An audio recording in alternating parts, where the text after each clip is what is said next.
আসসালামু আলাইকুম, কেমন আছেন সবাই? আশা করি সবাই খুব ভালো আছেন।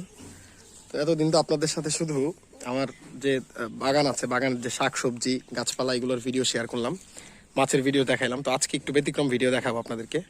তো এবার শেষে দেখি আবার এই পেয়ারার পোকা হয়েছে পাতায়, তো এখানে স্প্রে করতে হবে। যাই হোক, এগুলো আজকে দেখাবো না। তো আজকে দেখাবো হচ্ছে আম্মু দেখি আজকে মাছ কাটতেছে। তো দেখি আজকে আমার আব্বু কি কি মাছ আনছে বাজার থেকে, সেগুলোই আপনাদের সাথে দেখাই, দেখি শেয়ার করি। দেখি কি মাছ আনছে আম্মু, দেখি বের করো দেখি।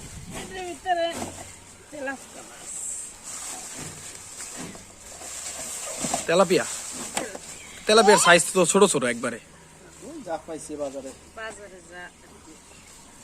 আর এনে কি পাঙ্গাস জাতীয় মাছ।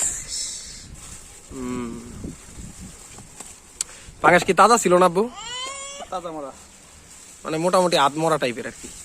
দুইটা কয় কেজি পাঙ্গাস? পাঙ্গাস দুইটা তো মোটামুটি বড় আছে।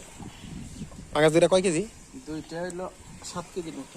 7 কেজির মতো। আর তেলাপিয়া কতটুকু আছে? Tilapia KG 3। তো অনেকেই হয়তো পাঙ্গাস মাছ পছন্দ করেন না, কিন্তু আমাদের ফ্যামিলিতে পাঙ্গাস মাছ আমার আবার খুব পছন্দ। সবাই খায়, তবে কেউ পছন্দ করে না, কিন্তু আমার খুব পছন্দের, কারণ এটাতে কাটা নাই। আমি আবার কাটাওয়ালা মাছ খাইতে পারি না। তো এগুলো আমি কাটবো না।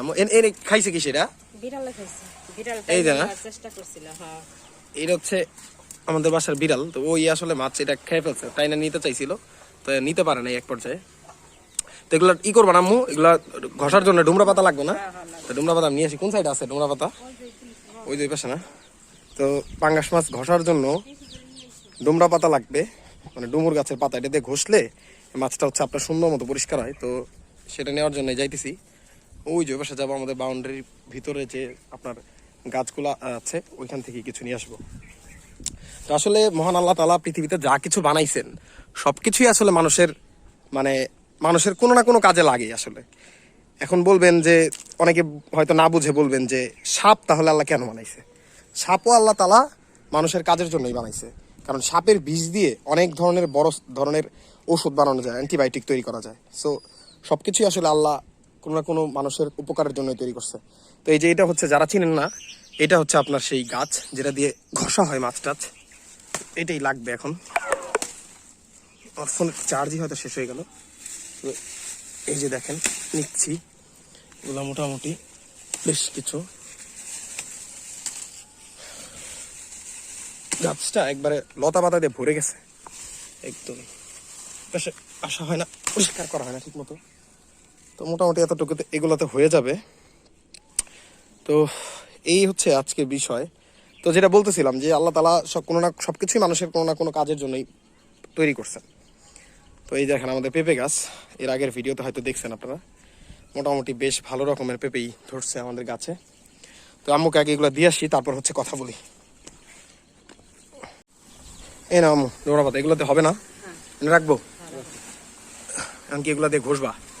এগুলো দিয়ে ঘষলে কি হবে, মানে এই চামড়াটা একদম পরিষ্কার হয়ে যাবে না? পাঙ্গাস মাছ তো ভালো করে পরিষ্কার না করলে ঠিক মতো খাওয়া যায় না। তো এখন এই যে পাতাগুলো দেখতেছেন, এই পাতাগুলো দিয়ে মাছ আসলে ঘষা হবে।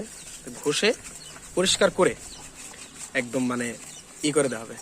তো এই যে দেখেন আমার আব্বু আমার আম্মুর কাছে হেল্প করতেছে, যদিও সবসময় করে না, যে আজকে ক্যামেরা দেখছি আমি ভিডিও করতেছি এই জন্য হেল্প করতেছে। তো যাই হোক, এই যে দেখেন মাছ করতেছে, আর এই পাশে উনি খাওয়ার জন্য এইসব বৈশা হয়েছে, মানে ওনার খাবার রেডি আজকে, উনি একদম খুশি। এতগুলা মাছ আনছে, এগুলো কাটা খাইতে খাইতে উনি দেখা গেছে যে পাগল হয়ে যাবে। তো যাই হোক, আপনাদেরকে আরো কিছু জিনিস দেখাই। পেয়ারা গাছে মোটামুটি পেয়ারা ধরছে, নতুন নতুন কিছু পেয়ারা আসছে। এই যে দেখেন, এই যে ভিতর দিয়ে ওই যে দেখা যায় কিনা ওই পাশে। আর আমাদের যে দেশি পেয়ারা গাছের জাতটা আছে ওইটাতেও আপনার পেয়ারা ধরছে। আমাদের বাগান সহ ছাদে মোট 3-4 রকমের পেয়ারা গাছ আছে। এটা হচ্ছে দেশি সবরি বলি আমরা এটাকে, সবরি না আপনার হচ্ছে কি জানো, সবরি বলতেছি কেন, এটা হচ্ছে আপনার দেশি একটা জাতের পেয়ারা, এটা হচ্ছে হাইব্রিড একটা পেয়ারা। আর আমাদের ছাদে আছে হচ্ছে পলি পেয়ারা।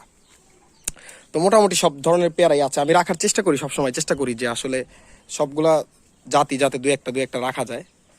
তো এই ছিল আমাদের আজকের ভিডিও। ধন্যবাদ সবাইকে ভিডিওটা এতক্ষণ মনোযোগ দিয়ে দেখার জন্য। সবাই ভালো থাকবেন, সুস্থ থাকবেন। আল্লাহ হাফেজ।